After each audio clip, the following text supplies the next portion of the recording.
Let's do an outfit check. Ito lang talaga yung suot ko kanina. Pinalitan ko lang yung t-shirt.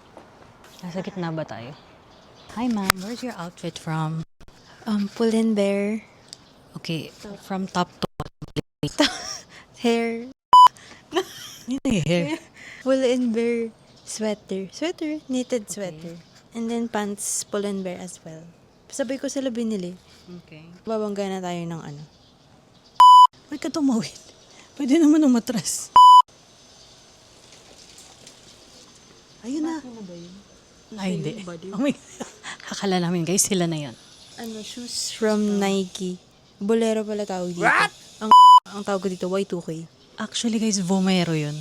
Ay. Ano sinabi mo? Bolero. Kanina, bombero. Ngayon, bolero. What's next? And then, your jewelries are from? Ay, Shein. Lahat Shein. Okay, your bag is from? Ay, sister. Yung gano'n na meme. Aray.